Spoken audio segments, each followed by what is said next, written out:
And the vision behind it was to change the narrative that people from the township don't deserve luxury and nothing good can come out of the township. So that was the vision behind building a 4-star hotel in the township.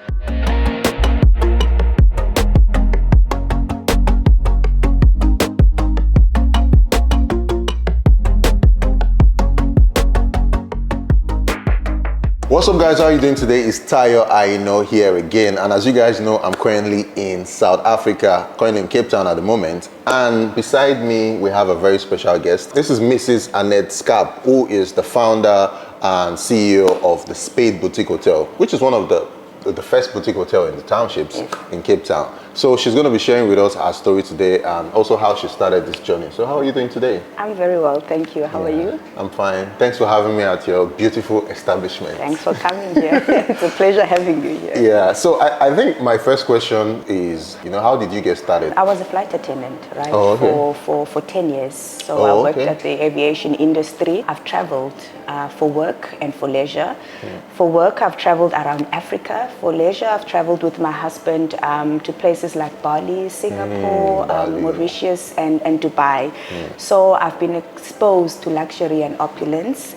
And I thought, why not bring it home to Khayelitsha? Why not bring it home so that people from Khayelitsha can experience luxury, and also people from around the world can come and see Khayelitsha, bring them into Khayelitsha.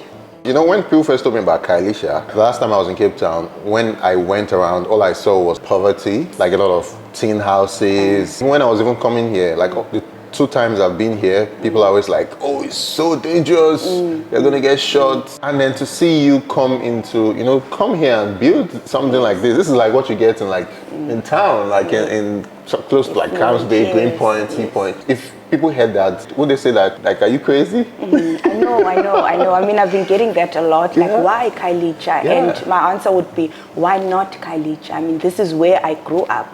Khayelitsha is home to many of us. And why would I take this and to town instead of building in Khayelitsha, And the vision behind it was to change the narrative that, people from the township don't deserve luxury and nothing good can come out of the township. So that was the vision behind building a 4-star hotel in the township, And I know it sounds cheeky, a 4-star hotel in the township, but that was what we were aiming for, to entice outsiders and for them to wonder this 4-star hotel in the township. And the response we've been getting has been overwhelming. People are interested, people want to come and see this hotel in Khayelitsha. Khayelitsha is not just about crime, the shacks that you see around here.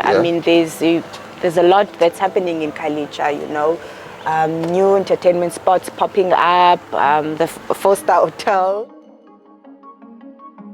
What was it like growing up? Since you said you grew up in Khayelitsha, what was it like growing up here? It was fun. I enjoyed growing up in the township. Khayelitsha is a lovely place. It's the largest township in Cape Town. Things were a lot easier back then compared to now, but it was fun. How true is the fact that a lot of people say that there's a lot of crime here, there's a lot of poverty and all of that? Crime is a reality.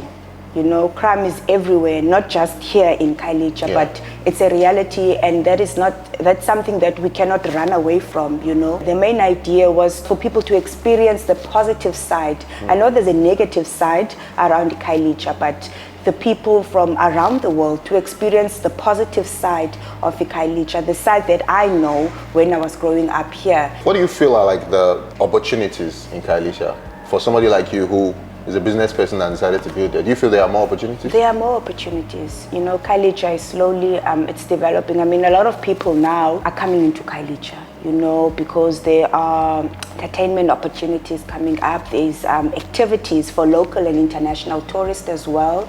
So, most of our businesses are in Khayelitsha. And so far, we've been doing well in Khayelitsha. I've got rental flats. Yes, I've got 3 blocks of flats in Khayelitsha. And the reason for me to develop those flats because I saw an influx of people coming into Khayelitsha. So yes, I do feel there's an opportunity in Khayelitsha. I mean, we've got hospitals now, we've got shopping malls as well. So there's an opportunity. There's a lot of opportunity. The only problem is infrastructure, though. You know, I think more should be done because it affects our livelihood as well and business growth. The infrastructure.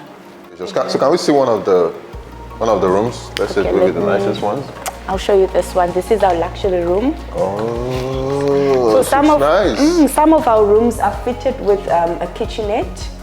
So there's only like 3 rooms that don't have a kitchen. So we have a kitchenette, and the luxury rooms have the luxury and the executive have bathtubs and a shower. And the rooms are also really big. Yes, they are quite big. We have spacious rooms.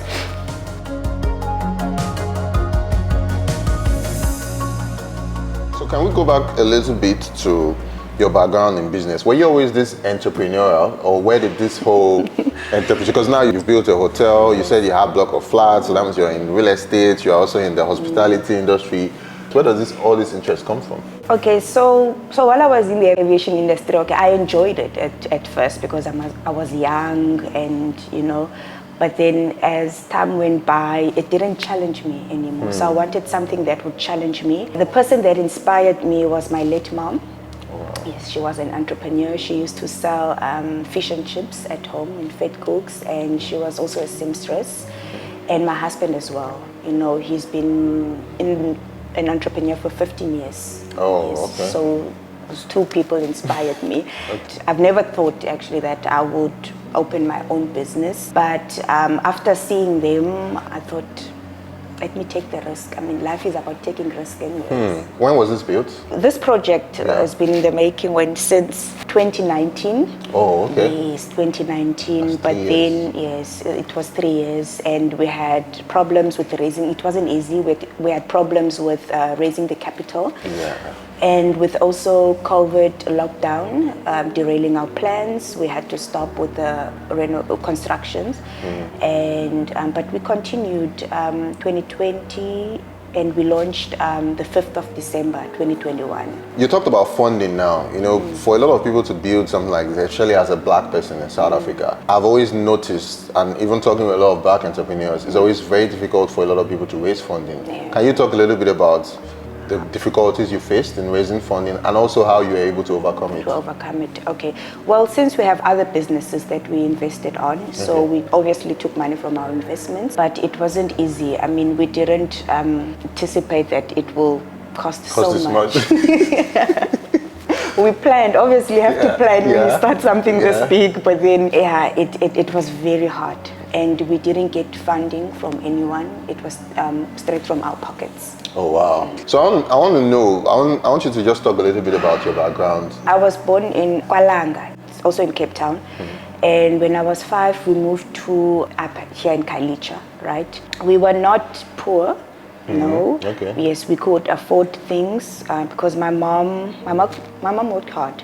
Before I was born, she worked as a tea lady. She saved enough money to go to school, and she did a course, sewing course. Yes, so that's where she learned how to sew, and she opened a business where she made curtains for people. And then to add to that, she sold fish and chips at home. We have a garage. Okay. Yes, she sold fish and chips and fed cooks. And then my dad was a taxi driver, not the big taxis, the meter taxis in town. Okay. Yes, so it wasn't that bad, it wasn't that bad. I mean, even back then, things were easier anyway. There were no cell phones, social media, so there was no pressure for us as kids. Now it's different. Now it's different. But for me, we lived comfortably back then. So I know I don't come from a rich family, but she invested in our education. So after finishing high school, I went to study internal auditing at CPUT, and I got a diploma. And my mom wanted me to continue with my studies, but I saw when then an opportunity came up for me to be a flight attendant. And I wanted to help at home. I wanted her to rest now and for me to help out at home. There was no pressure. No, she didn't pressure me. She didn't want me to work. She wanted me to continue because my dream was to be a chartered accountant. Oh, yes. okay. So I saw an opportunity, grabbed that, and that's where I started being a flight attendant. This is my favorite room. Which one? This one? This one is my Oh, favorite. really? Why do you like this one? I designed this one. Oh, okay. It has my personal touch. Okay. So this is our executive room. I don't know, ladies, I'll just call this blue, but I'm sure this is not blue. What's this called? I'm also like that. Oh, you're also like that too. And the tourists, they love, like international tourists, they love this room because of this view. Oh, I mean, okay. to someone from Khayelitsha, this would be like normal to them. To them, yeah. Yes. But to the tourists, this is what they came here for. To take pictures, to stand in the balcony, and to see the Khayelitsha.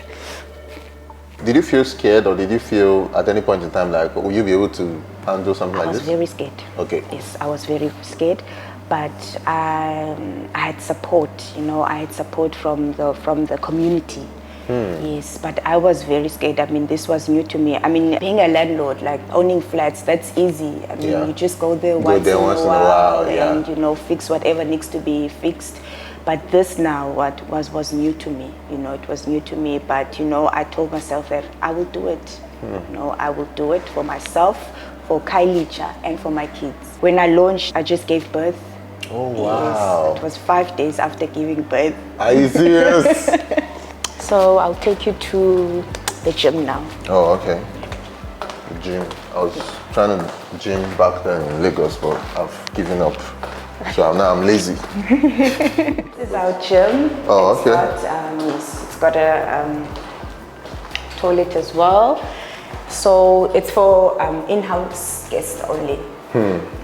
In-house guests only. In-house guests only. Okay, cool. So how many rooms do you have here altogether in total? We have 16. 16 rooms altogether. Yes, we have 16. We have 4 standard rooms, 3 family suites, 4 luxury, and 2 executive rooms. And what's like the price of, let's say, the cheapest one? Well, it depends. Now we're running a special, but our price range is from 1.1 for a standard room. So it's for 2 people, including breakfast for 2 as well. Oh, really? So where do you see this going 5 years from now? I would love to expand to South Africa, to Africa as well. I would love to expand to Africa. But I would love for the Spade Boutique Hotel to be the top 10 places, places to stay in Cape Town. Doing what you're doing now, do you feel like you are one of the first people who is actually starting this in this environment to help lift up the neighborhood? The development of this hotel was very intentional, right? Yeah. Like I've said before, is to put Khayelitsha on the map, on right? The map, yeah. Yes, and also is for other businesses also. I want people from outside to experience Khayelitsha and see other businesses as well. That they can also, and that they can also set up to or something like that. Yes, because we've got lots of entertainment spots in Khayelitsha. We've got lots of other businesses in Khayelitsha. We've enlisted also businesses and things to do in Cape Town. I mean, in Khayelitsha on our website. Oh, okay. So it's not just only the hotel experience. People can also engage in activities. Yes, in other activities as well. And we've got packages as well. So when our guests come and stay here, we offer them our packages, which includes like there's a bicycle place in Khayelitsha. There's a coffee shop as well. So we get to take them around to those places. This hotel is not for me only. It's for Khayelitsha as well. It's for when people like your local or international tourists, when they come to Khayelitsha, they get to experience other businesses in Khayelitsha. If you could change 3 things in South Africa, what would they be? Definitely leadership. Okay. Most importantly, I would change the fact that more female need to be put in power. More females in parliament. We need to change the service delivery in township, infrastructure in the townships. What's your advice to a lot of young female entrepreneurs out there who are watching this interview and kind of inspired by your story? Starting a business is not easy, right? You have to plan. Planning is very important. Don't be too hard on yourself. Have faith in yourself. And this is very important. You must have a team that shares the same vision as you, a team that supports you, right? It's all baby steps. I'm going to put the links to the hotel in the description below. So if you're coming down to Cape Town, definitely holla at them. Maybe they'll give you a discount, tire no discount. And yeah guys, that's all I have to share with you guys today. If you like this video, please hit the like button and subscribe to the channel, and I'll see you guys on the next one. Peace.